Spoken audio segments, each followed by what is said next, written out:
Hi, welcome to Milk and Honey Heritage Farms, and I'm Heather. Thank you so much for being here with me.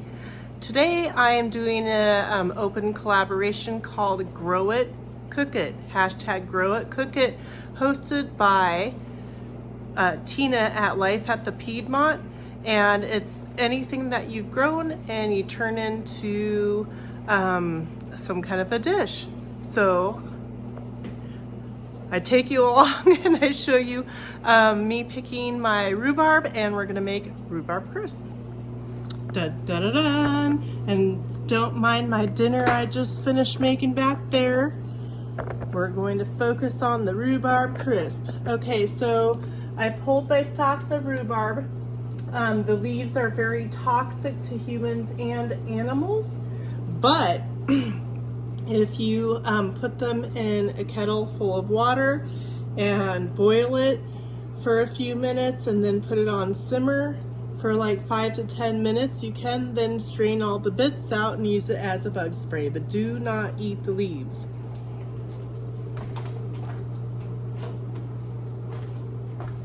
So I'm going to be drying my rhubarb leaves out and putting them in probably a mason jar or something labeled of what it is. Okay, let's get to the recipe. Rhubarb crisp.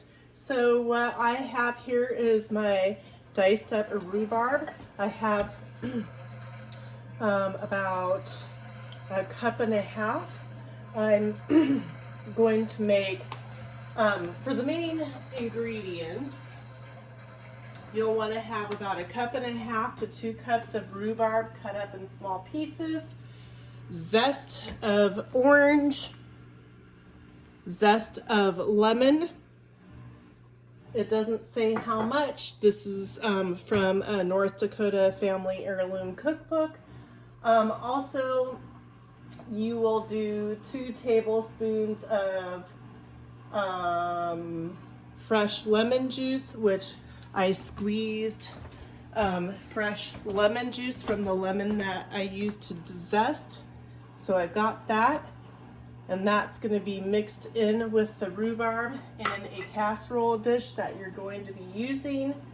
I'm going to set this aside for a moment. And for the topping, we're going to do 1.5 cups of flour.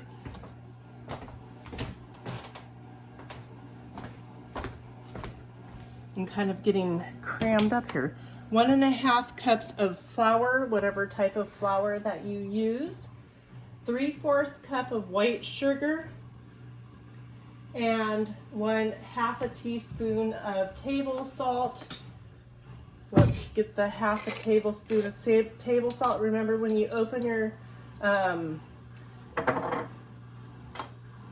sugar, 1/2 teaspoon, sorry, of salt. Remember, when you open up your salt container, salt will come out from the lid. So I'm going to use just a hair less, just because of that, of the salt, whatever type of salt that you like to use in your home.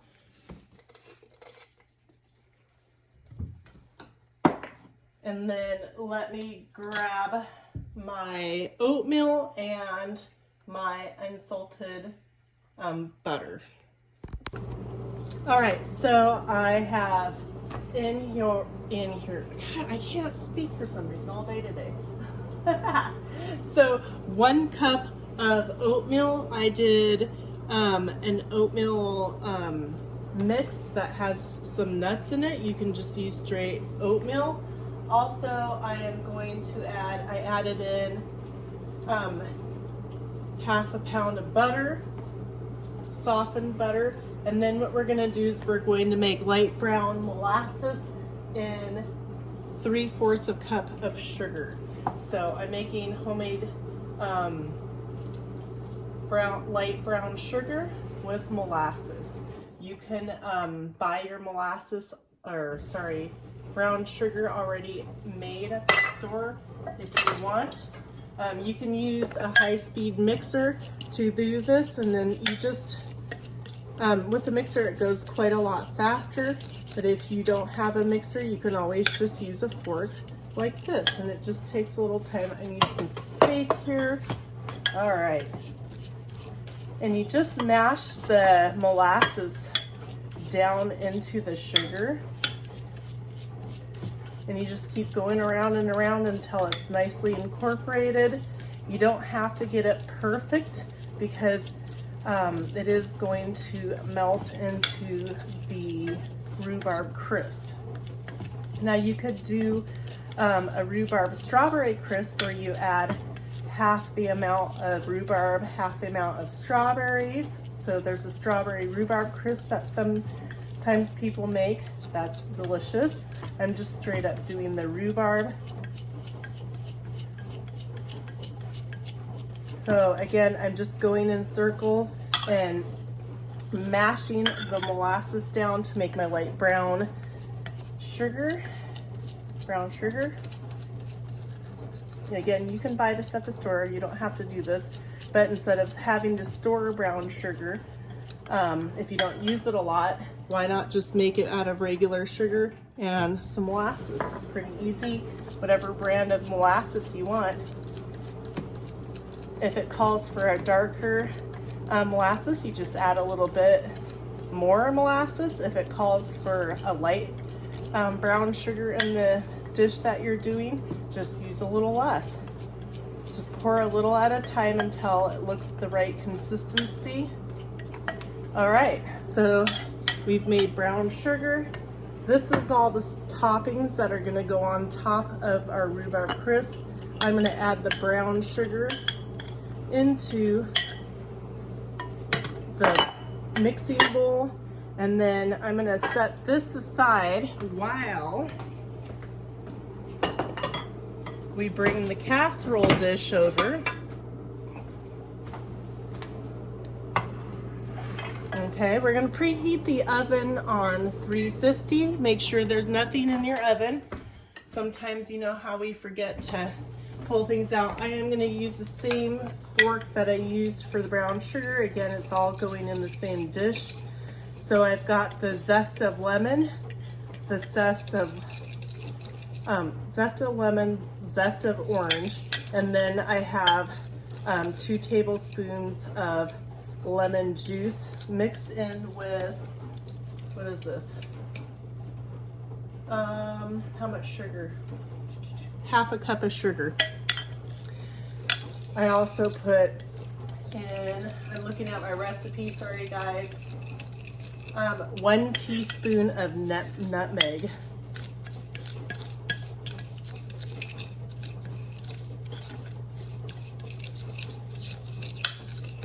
Again, this isn't really that much. So then anyways, we're gonna take our rhubarb and put it in the casserole dish. And I'm gonna take, and this isn't very much, but we're gonna take this and scrape it out. This is the lemon zest, orange zest, 2 tablespoons of lemon squeezed juice. I'm gonna go ahead and get a wooden spatula, and what I'm gonna do is I'm just gonna kind of try to mix this about and try to get it incorporated into the rhubarb and mixed around. So just smashing it with the stuff that I just put in here, probably hard to see. It's really actually quite simple. If you grow rhubarb, or if you can get some rhubarb, you can go ahead and rinse it off, pat dry it, cut it up into smaller pieces and put it in freezer bags in your freezer for a later use. You can also I made some fruit leather with it. You need a good blender to blend it up really well, because there's some good fibers on rhubarb that takes it a little bit longer to blend up.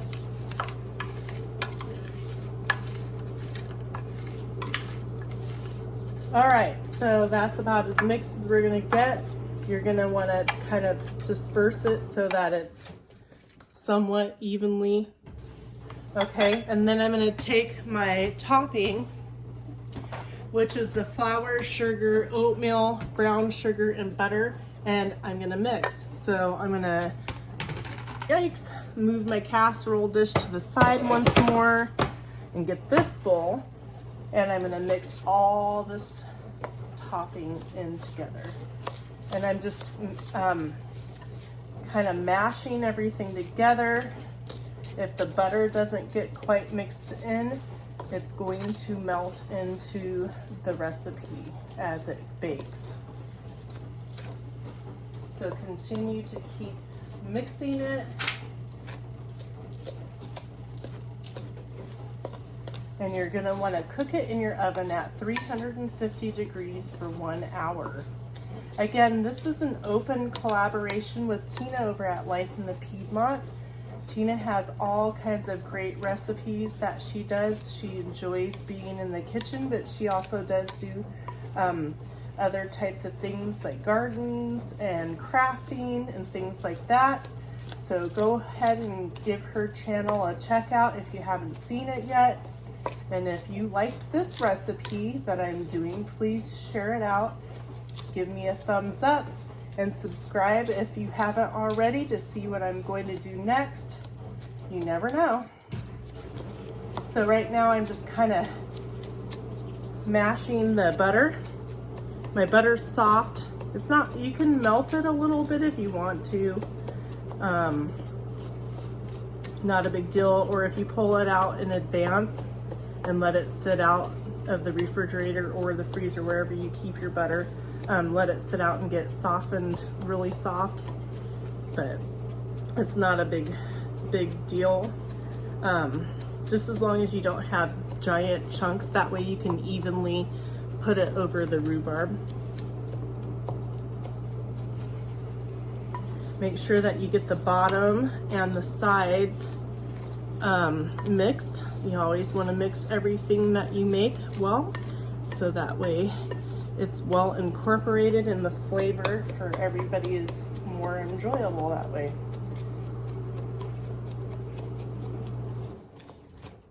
I hope you're all having a wonderful day and keeping busy and doing some great things. Maybe growing some stuff outside or even inside. All right, so I think that this is mixed up well enough. I'm going to pull over my rhubarb right here, and I'm gonna hold my bowl cradled in my arm so that I have a good grip on it. And I'm just gonna kind of try to lightly sprinkle this around the whole thing. If you don't get it just right at the end after you pour it all in, you can just kind of smooth it over just like that, covering it all. And then we're gonna stick it in the oven at 350 for 1 hour. So I will bring you back and I will show you what it looks like when it's all ready. So don't leave yet.